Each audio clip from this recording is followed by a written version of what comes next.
Hello everyone. Before we start or proceed to our lesson, I would like to first introduce myself. My name is Rosel Ansales Pablo, your nurse educator for this topic. The two teaching strategies that I used here is first is lecture with audio-visual presentation, and second simulation by showing you the techniques of hand washing and hand hygiene. So the main objective of this topic, upon completion of this lesson, the student will be able to first demonstrate proper hand washing procedure used in healthcare settings. Second, demonstrate an understanding when hand sanitizer may be used in place of performing standard hand washing procedure. Third, demonstrate proper technique for using hand sanitizer and evaluate a peer using skills check. So let's proceed to our introduction. But before anything else, I would like to ask a question. What is hand hygiene and what is hand washing, in your opinion? For me, hand washing is the act of cleaning one's hand with the use of any liquid, with or without soap, for the purpose of removing dirt or microorganisms. It is the most effective measure in reducing the risk of transmitting infectious diseases like our common cough and colds from our community. And also, hand washing is under the umbrella of hand hygiene. Hand hygiene is defined by the World Health Organization, or simply the WHO, as a general term that applies to hand washing, antiseptic hand wash, antiseptic hand rub, or surgical hand antisepsis. What is the purpose of hand washing? The purpose of hand hygiene are, first, hand washing can prevent infection, of course. Second, or lastly, avoid pathogenic microorganisms to avoid transmitting them from person to person. What are the principles and concepts of hand hygiene? Principles and concepts surround of hand hygiene. First is, you must use running water in a sink that drains out instead of using basin. The rationale of it, or why? Because hands could become contaminated if placed in a basin of standing water that has been contaminated through previous use. Clean running water should be used. However, washing with non-potable water when necessary may still improve health. Second, you may use soap or rubbing alcohol. But if you have antibacterial soap, much better. But it's necessary. Third, you must rub your hands against each other for at least 30 seconds to facilitate the removal of microorganisms. Or they say the whole happy birthday song. Fourth, long nails and jewelry trap germs. It is best to keep fingernails short. If you wear a ring, it is better not to remove the ring before hand washing so that it can be washed too. Fifth, it is always better to use disposable paper towels than to use cloth towel when drying hands, just to ensure that you can use those ones. Sixth, the faucet is always considered dirty, and it is recommended to turn it off using a paper towel in the absence of the ideal sensor or foot pedal. Lastly, dispenser of soap should be used until completely empty. Let's proceed to the types of hand hygiene. We have 4. First, the routine hand wash. Second, the antiseptic hand wash. Third, antiseptic hand rub. And lastly, the surgical antisepsis. But first, let's discuss the routine hand wash. Routine hand wash is by basically of water and antimicrobial soap for the purpose of just removing the soil and the transient microorganism. Second, antiseptic hand wash. It is use of water and antimicrobial soap like chlorhexidine or iodine for the purpose of removing or destroying the transient microorganism and reduce the resident flora. Third, antiseptic hand rub. This is the most common used hand hygiene technique. It is just simply using of alcohol-based hand rub. Lastly, the surgical antisepsis. This is use of water and antimicrobial soap like chlorhexidine and iodine for the purpose of removing or destroying transient microorganism and reduce the resident flora. It is recommended duration is 2 to 6 minutes. And surgical antisepsis, this is done before entering the operating room or delivery room. Here are the indicators of hand hygiene, and according to World Health Organization or WHO, we have 5 moments of hand hygiene. First, before patient contact. Second, before and after antiseptic task. 3. After body fluid exposure risk. 4. After patient contact. And 5th, after contact with patient surroundings. So this is what I'm talking a while ago, the 5 moments for hand hygiene. This is the perfect example or illustration that shows how the cycles or the 5 moments performed. Usually you saw this right in front or before entering the patient's room. Of course, there are 2 types of hand flora, the resident flora and the transient flora. Resident flora, deep-seated and difficult to remove. Transient flora, it's superficial and transferred with ease to from hands. So as shown on the illustration above, those are the chains of event that helps to spread the virus from direct contact, exchange of fluids, contamination, airborne, or vector.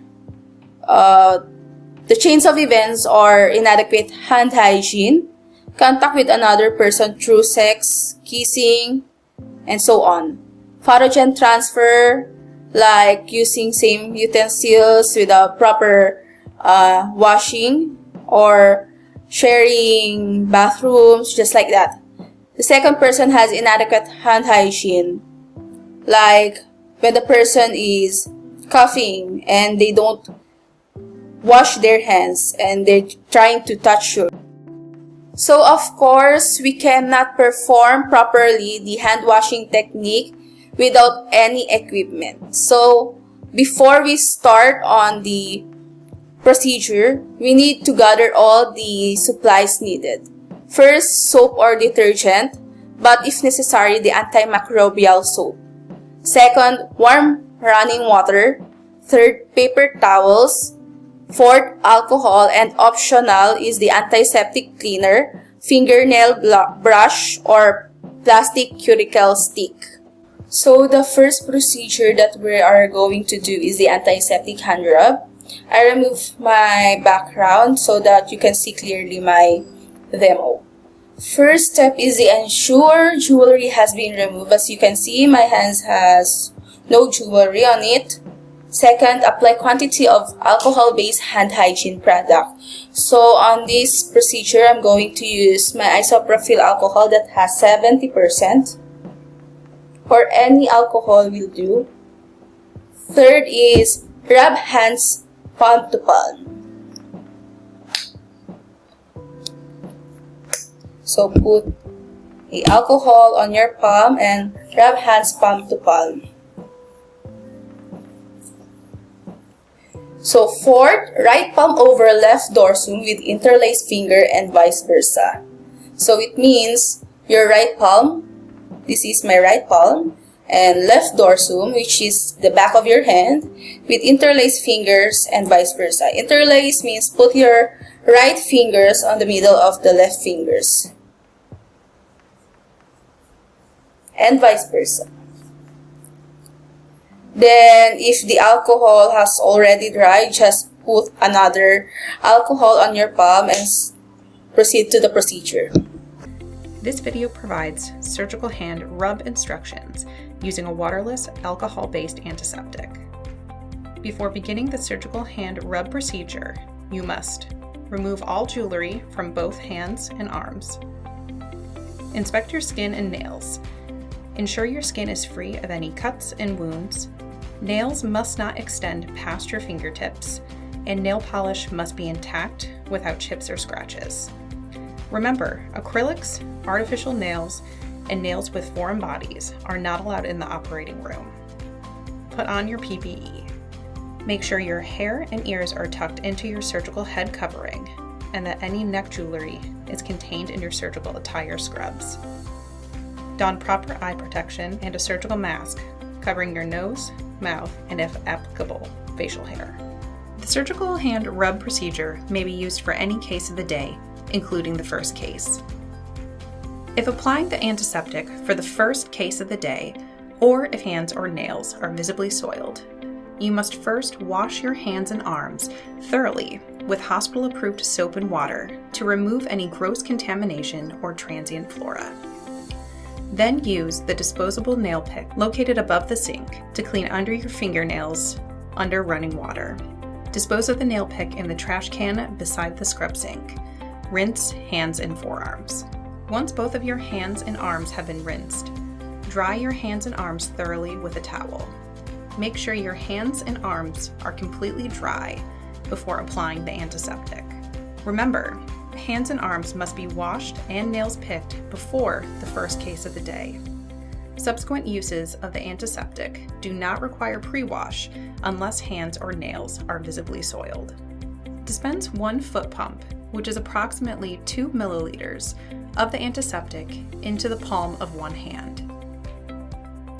With the opposite hand, put your fingertips together and dip them into the antiseptic. Work the antiseptic under your fingernails and spread the remaining antiseptic over your hand and up to 2 inches above your elbow, covering all surfaces. Do not return to a section of the forearm once it is completed. Dispense another foot pump of the antiseptic in the opposite hand and repeat the same procedure with the other hand and arm. Make sure to work the antiseptic under your nails, moving up the hand and forearm.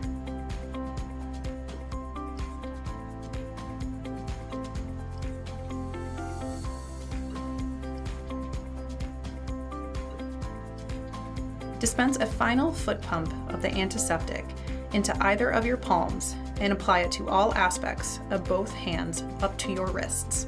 If contamination occurs, repeat the entire rub procedure. Continue rubbing the antiseptic into hands until it dries. To avoid contamination, keep hands above the level of the elbow and away from scrub attire and non-sterile surfaces. Do not shake or wave hands or use a towel to speed up drying. With hands still above the level of the elbow, walk backwards through the operating room door. Wait for the antiseptic. Usually, surgical antisepsis used before entering a operating room or delivery room. So here are the steps. First, remove all the piece of jewelry because the germs is in there. Second is wet hands using sterile water with water closest to your body temperature. It's not too cold or nor too hot. It should be warm. Third, wash hands using antimicrobial soap or bovidine, iodine soap. Fourth, clean sublingual areas with a nail file.